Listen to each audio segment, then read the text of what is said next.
Las obras construidas con la comunidad también generan confianza, desarrollo y paz. Gracias al programa piloto KfW por habernos asignado esos recursos para esta vía.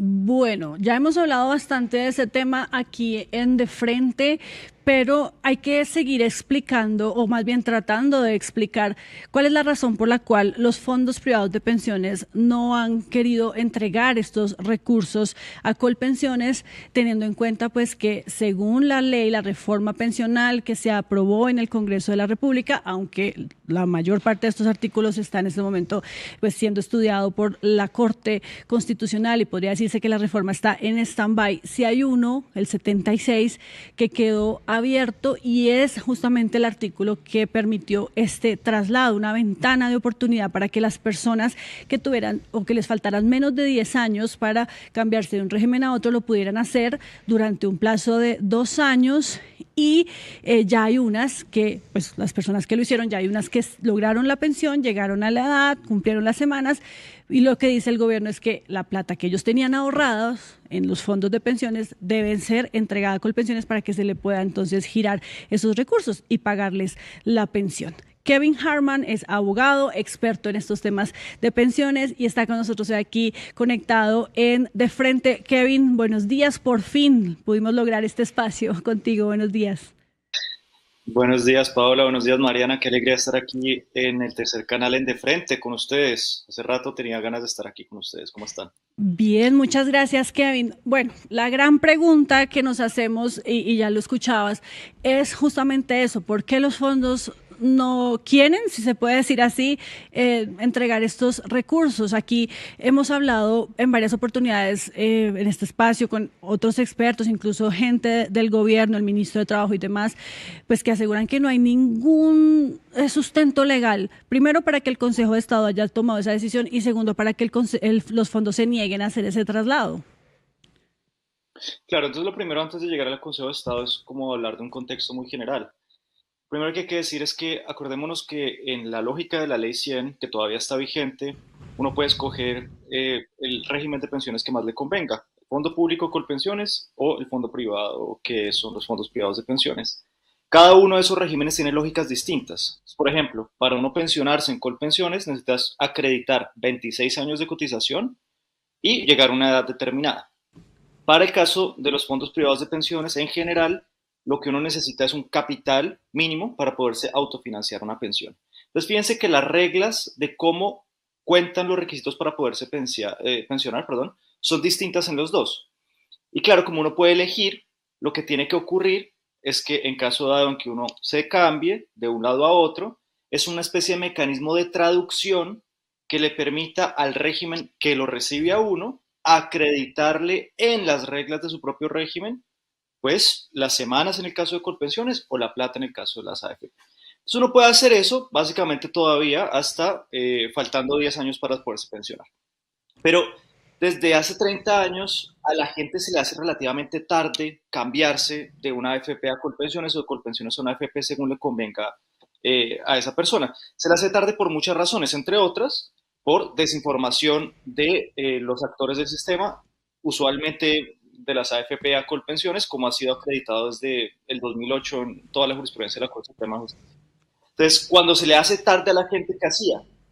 Pues básicamente lo que tenía que hacer en ese caso era ir a donde un juez, demandar a la AFP, decir que lo desinformaron y que producto de esa desinformación no pudo cambiarse a tiempo de régimen.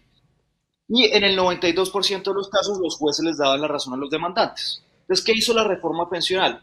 Viendo esa situación, viendo que el casi 100% de los casos de la gente que demandaba pues, terminaba cambiándose, trató de descongestionar el sistema judicial diciendo, vea, si usted está en ese caso, si usted se le hizo tarde para poderse pensionar y tiene un número de semanas mínimas, pues entonces en vez de que tenga que ir a un juez, pagar un abogado, etcétera, usted hace la doble asesoría, le damos una ventana de oportunidad durante 2 años para que usted pueda escoger ahí sí finalmente cuál régimen le conviene más, y una vez usted haga eso, pues se cambia. Pero entonces fíjese lo siguiente, estamos hablando de un universo de aproximadamente 200.000 personas que pueden hacer eso, 120.000 personas de las cuales hicieron demandas, y 120.000 personas que están utilizando ese mecanismo en este momento. Entonces estamos hablando de personas que son mayores, en el caso de los hombres de 52 años, o mayores en el caso de las mujeres de 47 años, que ya tienen un número de semanas cotizadas al sistema y que en este momento se están debatiendo sobre si es mejor quedarse en la AFP o pasarse a Colpensiones. Si no existiera la reforma pensional, básicamente lo que pasa es que una vez usted se pasa de la AFP a Colpensiones, inclusive en los casos extraordinarios, es la plata que usted tenía en las AFP, tiene que pasar a Colpensiones. Pero además tiene que pasar por una razón muy simple. Como les estaba diciendo, tiene que existir mecanismos de traducción dentro del sistema para que la plata que uno acumuló en las AFP se la reconozcan como semanas cotizadas en Colpensiones, porque lo que cuenta en Colpensiones es el número de semanas cotizadas. Sin ese traslado de esos recursos en la ley 100, no se podrían acreditar esas semanas. Pero ojo, la reforma pensional creó un régimen especial para la gente a la que se le abrió esa ventana de oportunidad, y solamente para ellos. Esencialmente lo que dice la reforma pensional, artículo que está vigente por virtud de la Corte Constitucional, es que la gente se puede trasladar a Colpensiones, pero todavía no necesita trasladar su capital hasta el momento en que se consolide la pensión. Eso quiere decir que crea un régimen distinto a lo normal. Si tú y yo, Paola o Mariana, nos cambiamos de una AFP a Colpensiones, hoy, como no entramos dentro del régimen excepcional de la ventana de oportunidad hecha para las personas a las que se le hizo tarde, pues entonces en ese caso es bastante evidente. La AFP tiene que pasar esa plata directamente a Colpensiones. Pero si yo me encuentro dentro de esos 200.000 colombianos a los que se les hizo tarde y todavía pueden cambiarse para entre regímenes, esa plata se tiene que mantener en la AFP hasta que ellos, una vez trasladados a Colpensiones, consoliden su derecho a la pensión. ¿Y por qué se hizo eso? En la lógica interna de la reforma pensional, lo que se pensó es que la plata de estas personas no fuese directamente a Colpensiones, sino que eventualmente fuese una cosa que se llama el Fondo de Ahorro del Pilar Contributivo del Banco de la República, administrado por el Banco de la República, fondo que va a servir para que las generaciones más jóvenes de colombianos, como ustedes o como yo, que no vamos a entrar al régimen de transición, creo, en el caso mío no. Yo sí. Eventualmente parte de ese fondo se utilice para respaldar nuestras pensiones futuras, ¿cierto? Entonces fíjense que el mecanismo internamente dentro de la lógica de la reforma pensional es bastante claro. La gente que se cambia de forma extraordinaria, pero Kevin, pone esa plata en las AFP y eventualmente eso va a tener que ir al fondo. Entonces esa es la lógica interna de la reforma pensional. Pero claro, como estamos en una situación tan rara, porque tenemos una reforma pensional que está parcialmente suspendida, salvo por ese artículo, yo considero que estamos ante un régimen híbrido. Entonces, en donde hay una parte que se aplica la reforma pensional, el artículo 76 de la reforma pensional es bastante claro, pues para la gente que está en esas circunstancias se aplica ese artículo, para los demás no se aplica la ley 100. Entonces, la pregunta que uno se tiene que hacer en este caso es, claro, el artículo 76 es muy claro en decir que esta plata se tiene que mantener en las AFP hasta que la persona consolide el derecho a la pensión. ¿Y qué pasa después? Es la pregunta. Cuando esa gente consolida el derecho a la pensión, ¿qué? Son aproximadamente 24.000 personas, dicen las AFP, Colpensiones dicen que son 32.000 personas, ¿cierto? Sí. ¿Qué pasa con esa plata? Como la reforma está suspendida, no hay una guía dentro de la legislación que nos diga qué va a pasar con esa plata, porque la plata se tiene que mantener administrada hasta el momento en que la persona se consolide su derecho. Antes se tiene que mantener ahí y ya después no se sabe. Y esa es la discusión en el Consejo de Estado.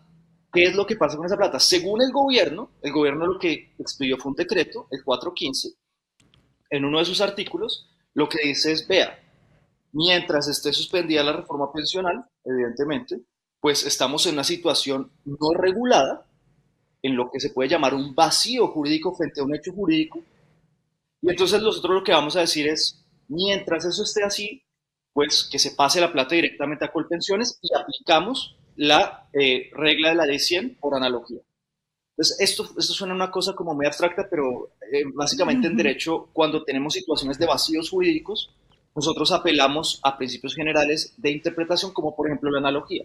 La Ujú. analogía significa utilizar una regla Que que ya no es existe. exactamente la que sirve para definir el caso, pero que ya existe y que está cerca y que Ujú. puede ayudar a regular esa situación.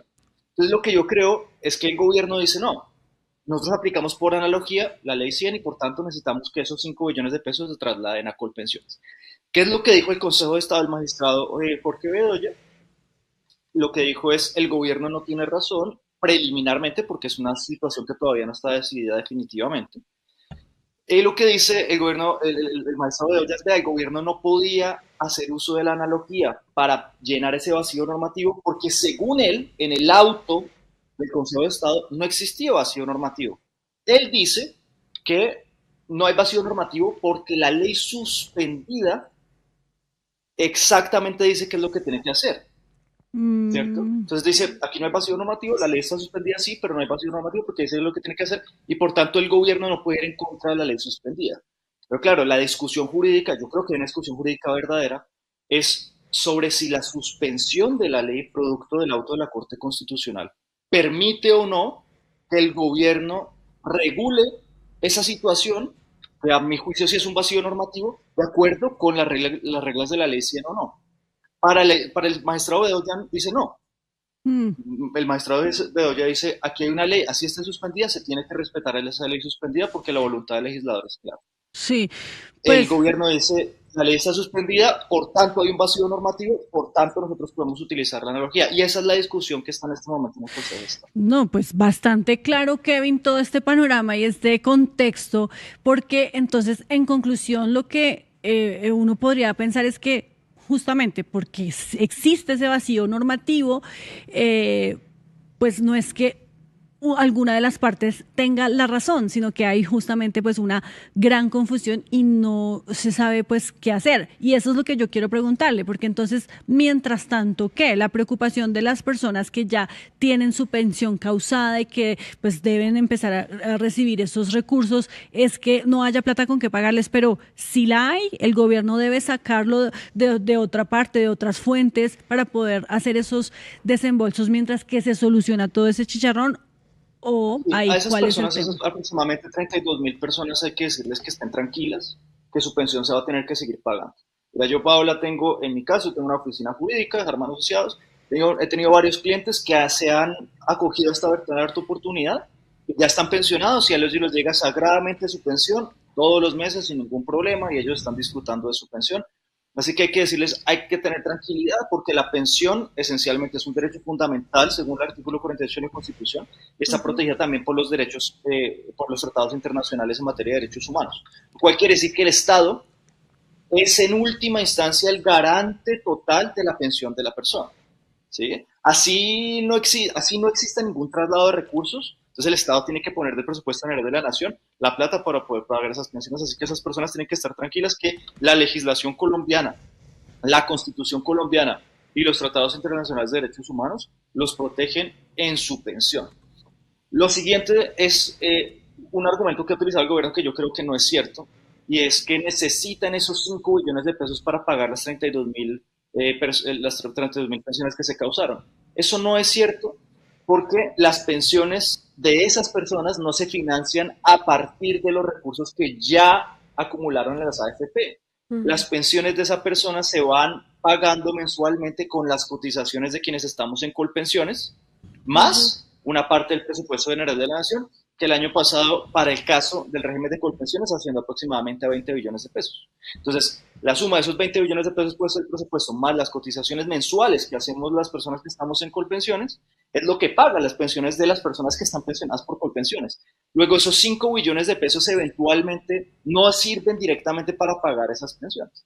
Pero lo que yo sí creo es que el gobierno puede tener, porque hay una discusión jurídica interesante, puede tener un caso interesante para poder utilizar el llamado famoso recurso de súplica ante el Consejo de Estado para decir, vea, señor Consejo de Estado, aquí hay un vacío normativo, nosotros lo estamos llenando con una reglamentación de acuerdo con la ley vigente, que es la ley 100, y por tanto nos parece que es esta línea.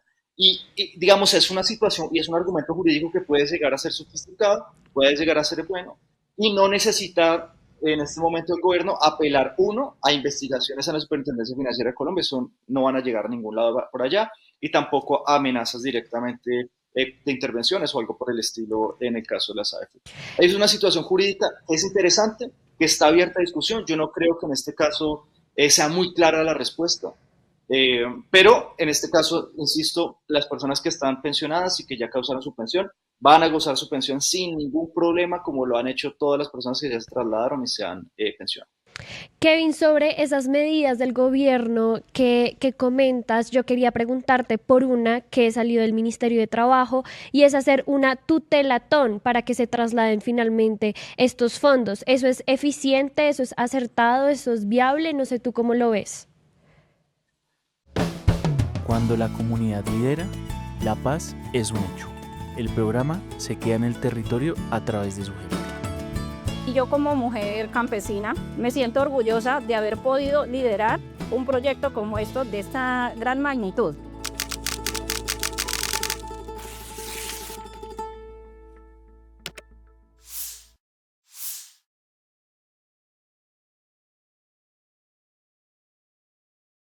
Yo creo que esa es una medida que no le va a ayudar mucho ni al gobierno ni a las personas que van a ejercer ese derecho fundamental. Mire, la tutela es una de las instituciones más interesantes y más importantes de la Constitución del 91, que le ha permitido a muchísimas personas proteger sus derechos fundamentales respecto de el Estado en primer lugar, pero también inclusive de organizaciones privadas en donde hay una asimetría de poder. Entonces, para poder acceder a los servicios de salud, para poder acceder a los servicios de pensiones, para que les paguen a tiempo sus pensiones, para que les den sus medicamentos, son las tutelas. En este caso en particular, ninguna de las 32.000 personas va a tener que utilizar ese mecanismo de la tutela para que le paguen su pensión, porque el Estado tiene que hacerlo. Bueno, en ese caso sí pueden utilizar la tutela, pero utilizar la tutela para que se trasladen esos recursos es verdaderamente una deformación de una institución jurídica que es muy valiosa y que hay que mantener protegida. Por lo demás, pues eso lo que va a hacer es inundar a una administración de justicia que ya está muy congestionada para casos que no van a poder ser tramitados a través de una tutela. Para eso el gobierno tiene pues, un mecanismo que está claro en el Código de Procedimiento Administrativo, que es una especie de apelación, o se llama súplica directamente, para que la decisión que tomó el magistrado Bedoya pueda ser revisada por la sección segunda del Consejo de Estado y tomen una decisión más definitiva al respecto de la suspensión de ese decreto. Esa es la vía jurídica adecuada. Pueden tener una tesis jurídica plausible y persuasiva, pues utilizar esos mecanismos. Eso es lo que hay que hacer. Las otras tutelas no sirven para esta situación que el gobierno está argumentando.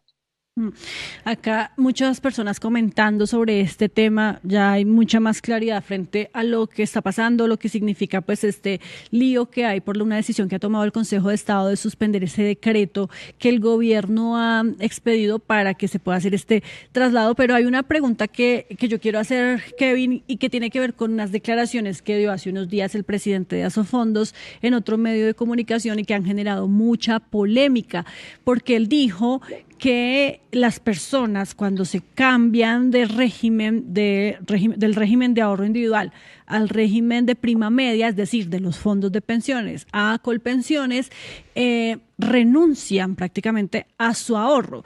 Obviamente, pues eso fue lo que sacaron para volverlo viral y polémico, pero me imagino que el contexto es mucho más grande, pues porque ya lo decíamos, cuando uno pasa a Colpensiones, pues ya ese ahorro deja de ser un ahorro y pasa a conformar como una bolsa que se reparte entre todos los que están ahí cotizando, ¿o cómo es? Exactamente, Pablo. Entonces, es exactamente lo que tú estás diciendo. Como vuelvo a decir lo que dije al inicio. Cuando uno se pasa de una AFP a Colpensiones necesita una especie de mecanismo de traducción para coger la plata que uno acumuló en las AFP y convertirla en semanas de cotización reconocidas por Colpensiones para poder obtener una pensión. Entonces, ¿qué es lo que pasa cuando la persona se pasa? Lo que hace es decir, vea, yo tenía una plata ahorrada en las AFP, porque ese es el mecanismo que se utiliza por ese sistema para poder obtener una pensión distinto al de Colpensiones. Yo tenía esa plata acumulada, pero a mí me conviene más estar en Colpensiones. Entonces, vea, señores Colpensiones, yo les entrego a ustedes mi plata, semanas de cotización, al sistema de pensiones en Colpensiones y yo así pueda obtener mi pensión en un futuro. Entonces, usted está haciendo es un intercambio. Usted, literalmente, en este caso, renuncia a la propiedad sobre esos recursos, se los entrega a Colpensiones para que Colpensiones le reconozca en Colpensiones las semanas de cotización que usted hizo en las AFP, pero en el caso dado, en el régimen de Colpensiones, para que usted se pueda pensionar. Entonces, es una renuncia, yo habría utilizado la palabra más bien intercambio. Yo intercambio mis recursos para que usted, señores de Colpensiones, me puedan reconocer dentro de las reglas de su sistema las semanas de cotización que yo necesito para poderme pensionar en ese sistema de Colpensiones. Entonces, es un intercambio. Es muy parecido a lo que pasa cuando en una AFP uno se pensiona por una modalidad de retiro que se llama la renta vitalicia. Uno en ese caso, cuando cumple los requisitos para pensionarse, un capital mínimo, lo que tiene que hacer es intercambiar la propiedad de esos recursos a una aseguradora para que la aseguradora le pague a uno mensualmente la pensión acordada. En este caso lo que hacen es intercambiar los recursos que uno tuvo en la AFP y en el momento del intercambio se pierde la titularidad de esos recursos. ¿Por qué? Porque cuando entran a Colpensiones, entran, como tú decías, a una bolsa común que es tomada mensualmente para pagar directamente las pensiones de las personas que están pensionadas por ese sistema. No van a servir, y por eso es que el argumento puede ser un poquito engañoso de cierta manera, un argumento de algunas personas que defienden el traslado directo.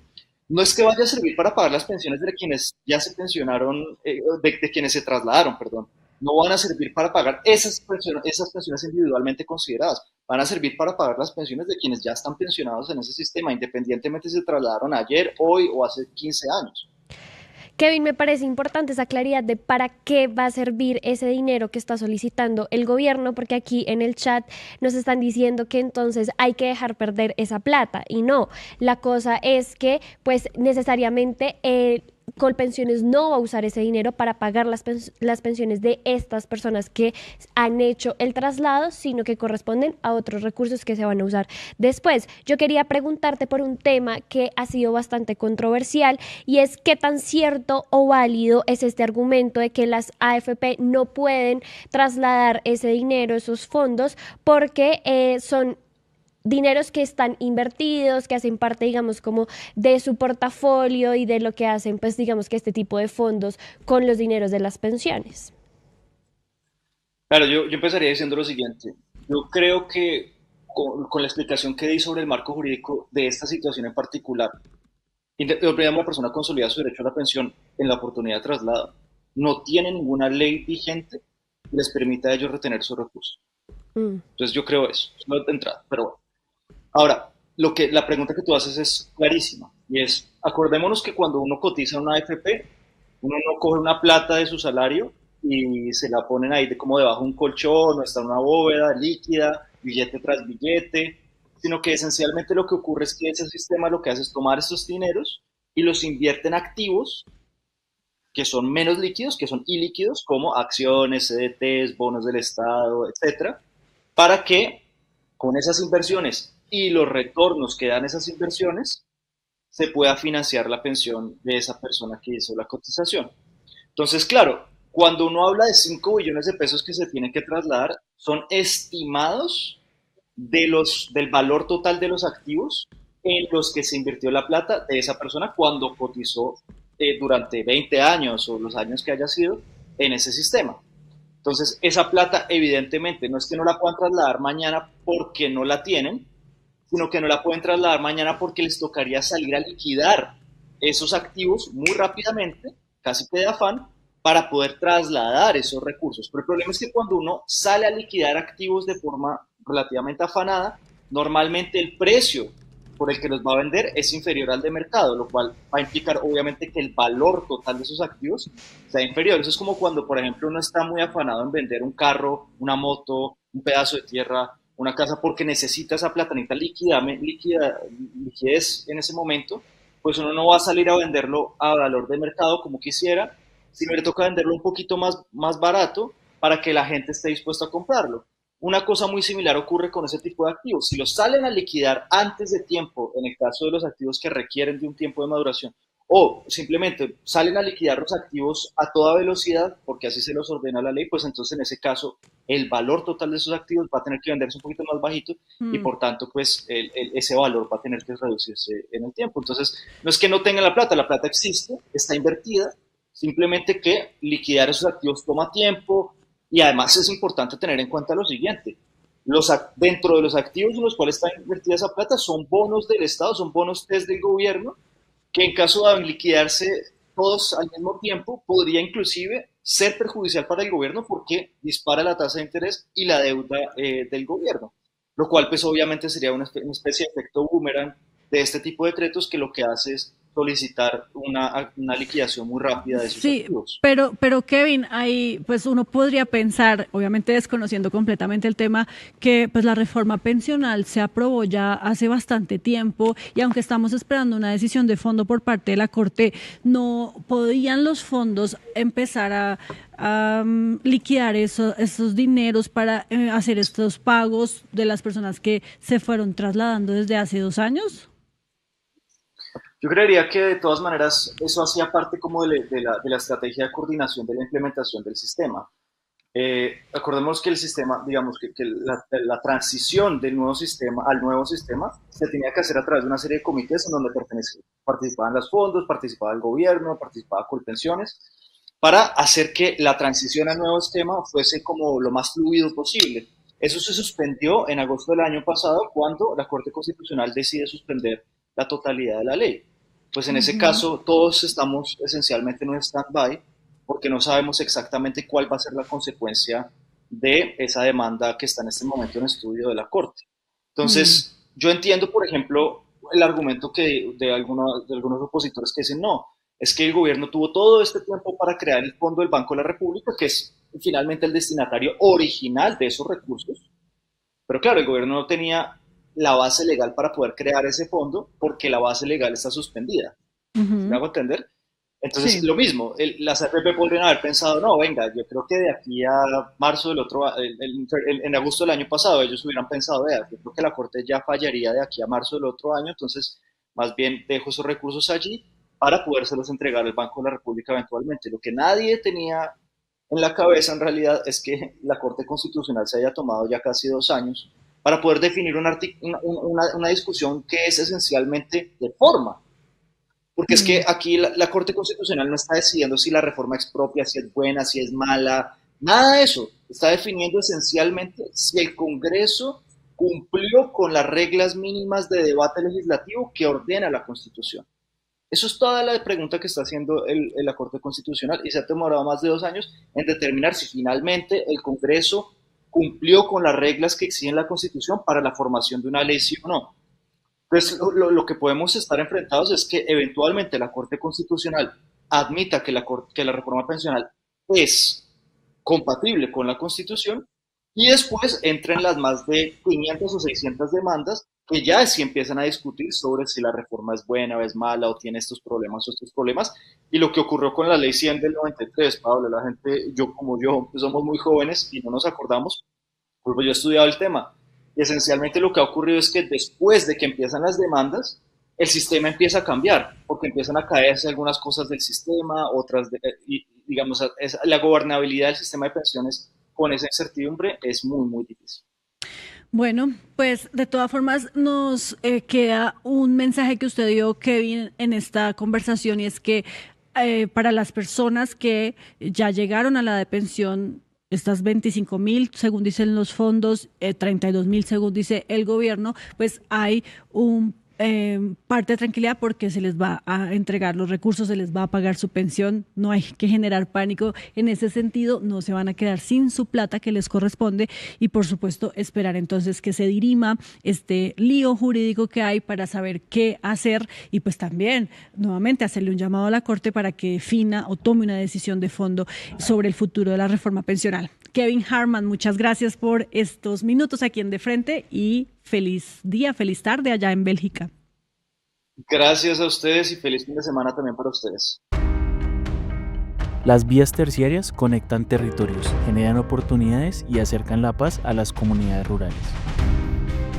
8.533 metros lineales construidos para transformar la vida en el campo.